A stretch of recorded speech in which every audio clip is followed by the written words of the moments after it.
Hello and welcome to Back in the Saddle. It had been quite a while since I have made a new video, what with the horrendous changes around COVID restrictions and the lockdowns. But a lot of changes have happened to me recently, which I will be telling you about today with some new videos as well.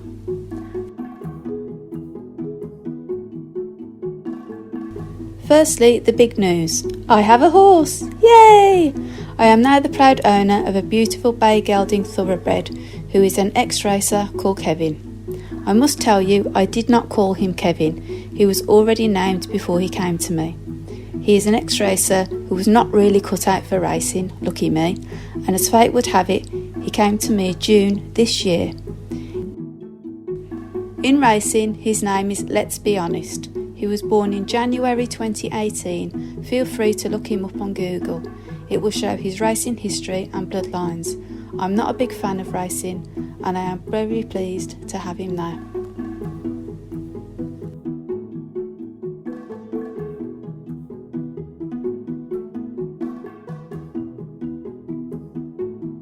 Now, admittedly, I had been warned about taking on a thoroughbred.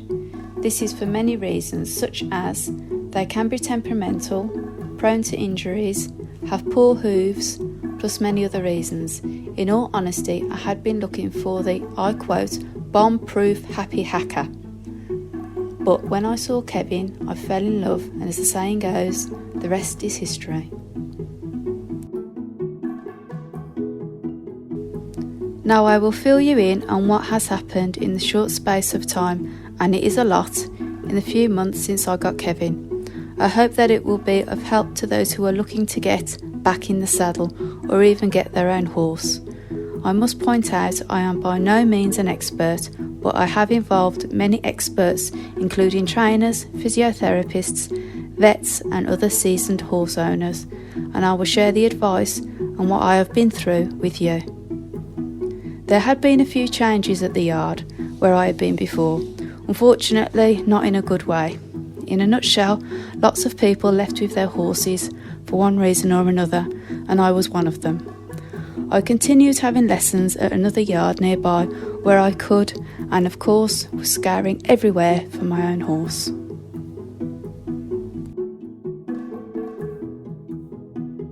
Now when I came across Kevin, I found him on a listing on Pre-Loved and arranged a viewing. My husband and me went over to see him and met with a lovely girl who had had him off the track. I spent a few hours at the yard and saw Kevin being ridden in the arena, doing walking, trotting and cantering, then hacking out at the local lanes. I also had arrived myself in the arena and all seemed great. I spent some time with him while he was being washed down and groomed, and spent some time also while he was being fed and observed by the other horses. The only thing that I didn't do before agreeing to buy him was getting him vetted. As you will see, I have to say that I would now add it as imperative to get your horse vetted prior to purchase. In my opinion, it sounds hypocritical, but you'll save yourself a lot of money and a lot of heartache in doing this. Anyway, moving on.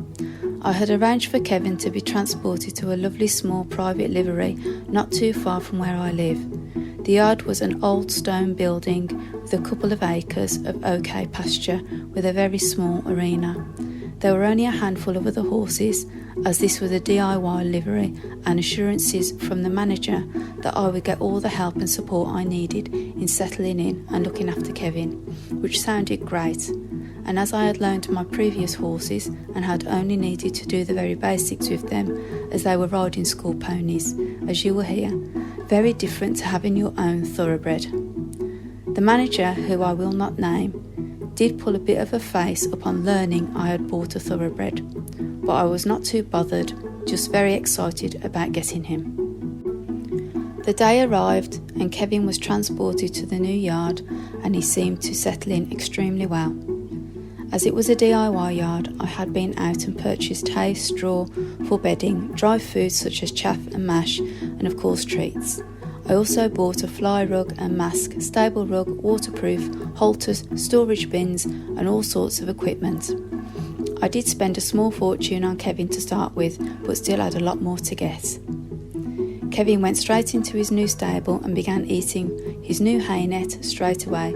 He was obviously unfazed by the upheaval. Everything was brilliant, my dream had come true, and the first few days with Kevin seemed absolutely lovely. Kevin was sectioned off from the other horses with plans to introduce.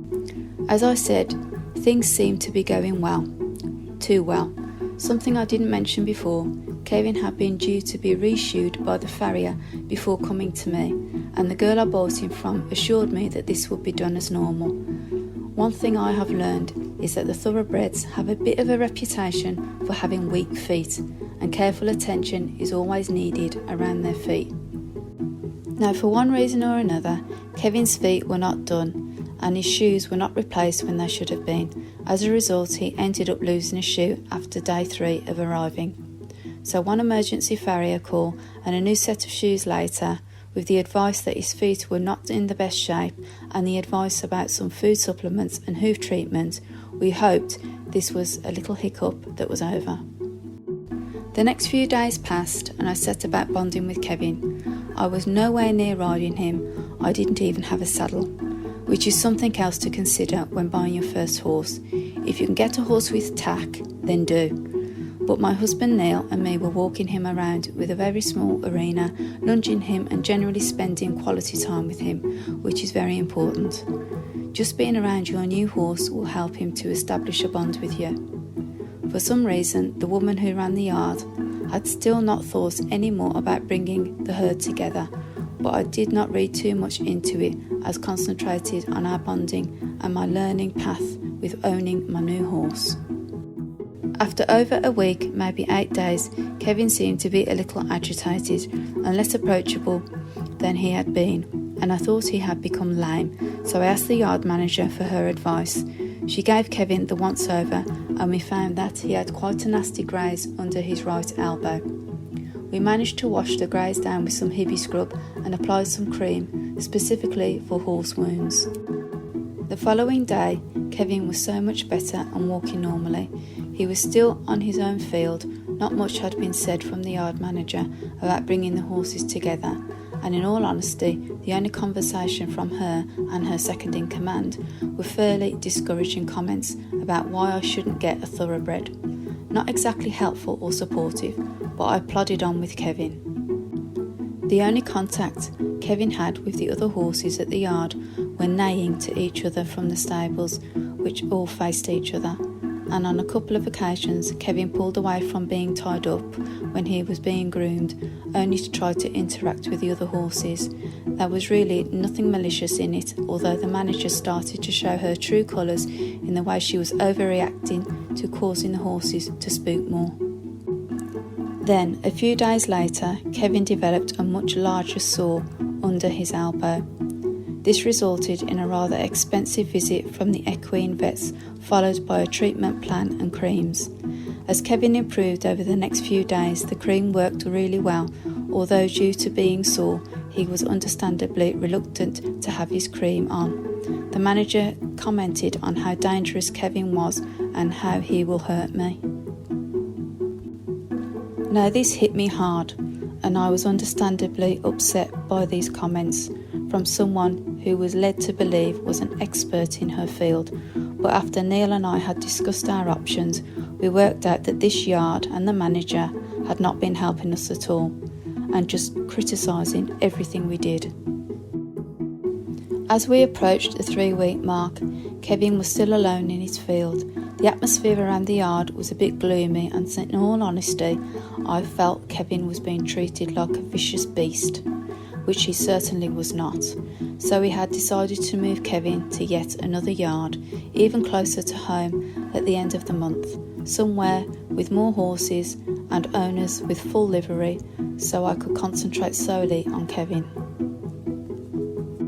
I informed the manager's second in command.